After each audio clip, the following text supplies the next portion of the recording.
وحده لا شريك له وأشهد أن محمدا عبده ورسوله أما بعد فأعوذ بالله من الشيطان الرجيم بسم الله الرحمن الرحيم ومن أحسن قولا ممن دعا إلى الله وعمل صالحا وقال إنني من المسلمين. Surah Hamim As-Sajdah ayat 34 yang artinya,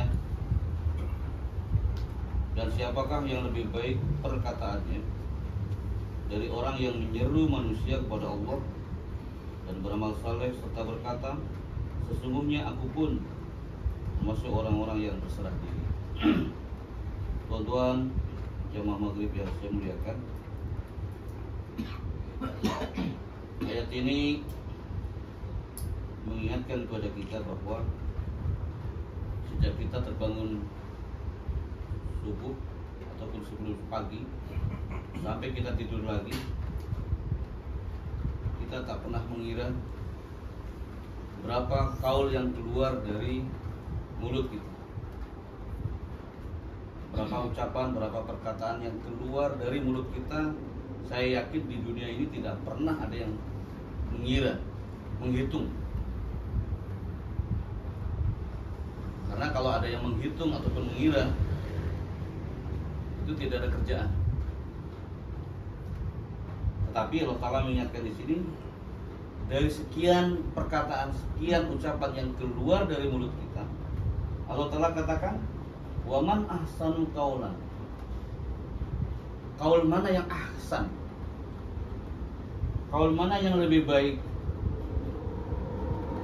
Karena ada kaul yang terbaik.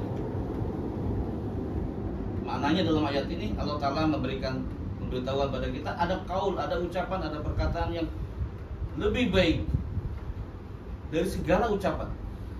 Yaitu ucapan yang kita gunakan untuk qaulan mimman da'a ila Allahi, yang kita gunakan, yang kita pakai untuk menyeru, untuk memanggil, untuk mengajak manusia kepada Allah Ta'ala.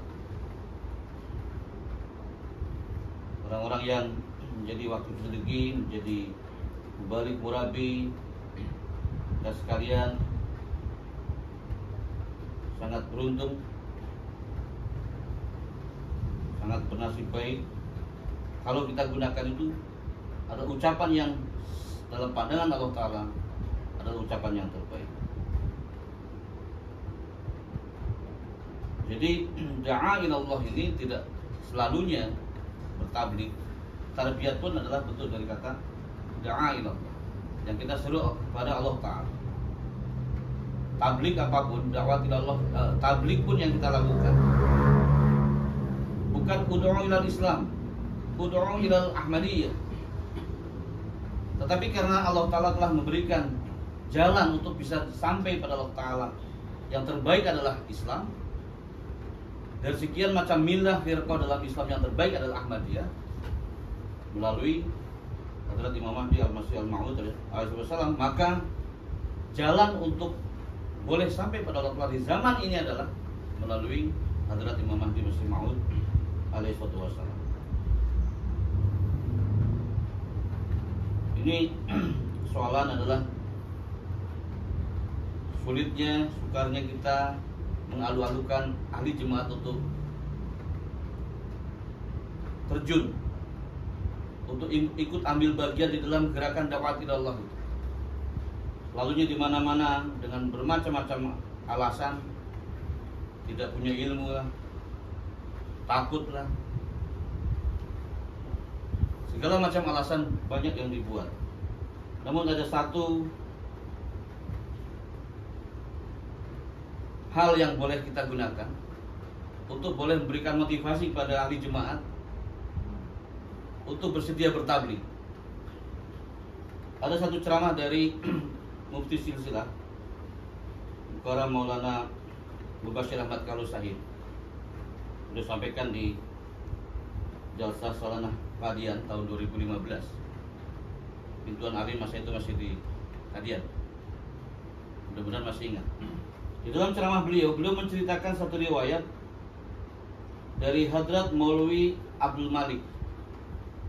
Beliau menceritakan di hari Hadrat Masih Maud alaihissalam wafat, Hadrat Maulwi Abdul Malik melihat kasyaf.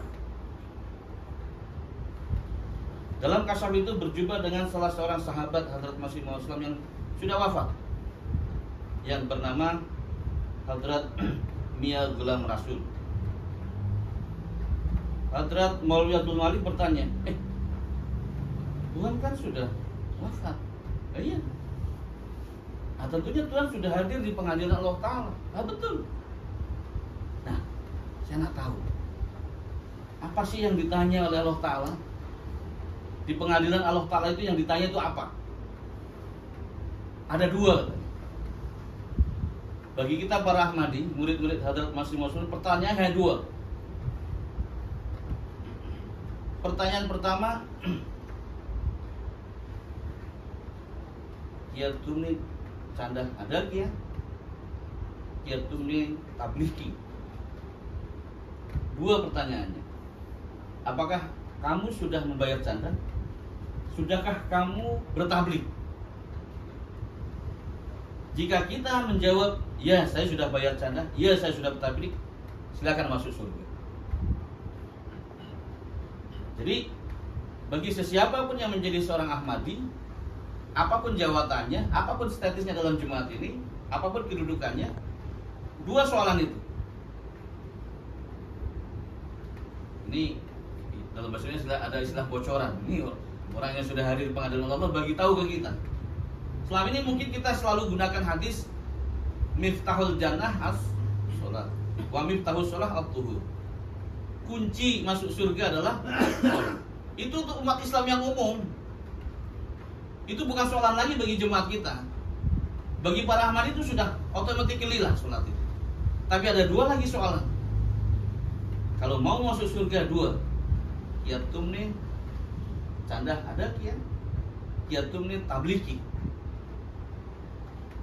Jadi kalau dua soalan itu boleh kita jawab, silahkan masuk surga. Jadi saya pun turut berbangga karena 10-11 tahun lagi Jemaat Malaysia akan merayakan Tasyakur Sahabat 100 tahun 2035. Di Indonesia pun sedang digalakkan menghadapi Tasyakur tahun yang akan datang ini. Semua orang sedang bertablik, memberikan persembahan yang terbaik pada huzur. Saya ingin berbagi macam mana orang-orang yang sudah gila dalam bertablik, yang totality. Dan saya berikan contoh bukan orang lain, tapi bapak ayah mertua saya. Ayah mertua saya mungkin sudah dekat 15-20 tahun ini sudah betul-betul tinggalkan dunia. Totality sudah 20 tahun ini hanya tablik, dan tablik. Tiada hari tanpa tablik.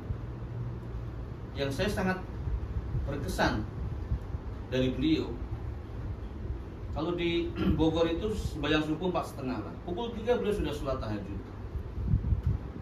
Tidak ada ruku, tidak ada sujud yang beliau tidak menangis. Jadi sajadah itu selalu basah. Selalu beliau siapkan sapu tangan, hari-hari itu basah. Dan doa yang dipanjatkan pun keras.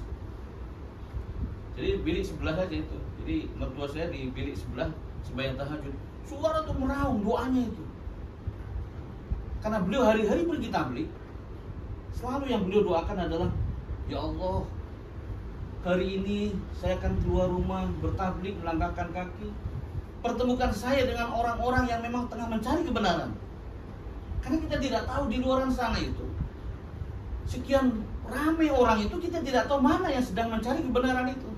Dan beliau doakan itu tiap waktu, menangis. Sekali waktu Sekretari Tablik Nasional menginap juga di rumah. Beliau itu tinggal di rumah seorang karena ibu mertua sudah tiada, jadi tinggal beliau. Sekali waktu menginap Sekretari Tablik. Pun dengar macam itu.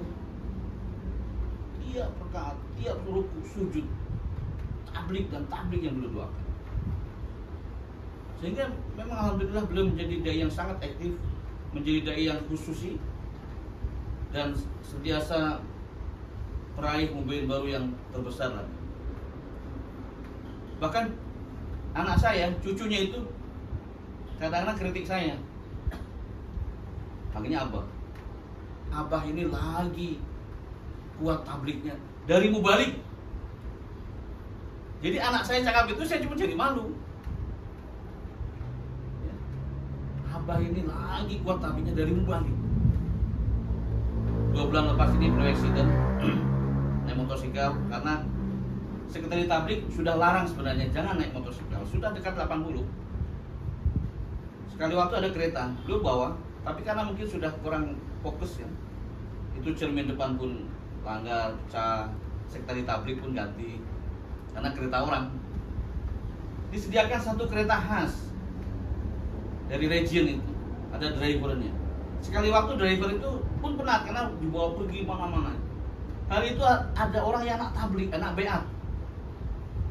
Beliau bawa juga dai Ansarullah. Tepatnya naik turun gunung, mungkin Pak Daud paham lah Bogor macam mana kan. Itu turun salah tekan brake, mestinya brake belakang tapi dia brake depan, jatuh dan tulang punggungnya itu ada yang retak.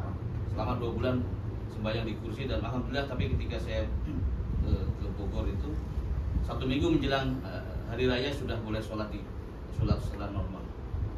Mohon doa lah beliau ini hari-hari tablik, bahkan sampai beliau mengatakan bila saya mati di medan tablik. Jadi ketika orang nengok bersedih itu beliau happy saja, ya inilah bagian dari jihad, ini perjuangan. Nah ini challenge dan cabaran juga bagi saya, macam mana boleh juga menjadikan banyak ahli jemaat yang gila tablik, yang selalu diberikan tablik, bagaimana pesan Imam Mahdi sampai kepada setiap orang. Dan kisah tadi yang disampaikan oleh Mufti Saud saya kira boleh dikongsikan juga, sehingga ada orang motivasi. Kalau tidak tablik, kalau sebagai seorang Ahmadi baru bayar cadar belum selamat masuk surga, belum ada jaminan masuk surga kalau belum bertablik. Jadi saja yang bisa saya sampaikan, mudah-mudahan ada manfaatnya. Wa akhiru da'wana alhamdulillahirabbil alamin.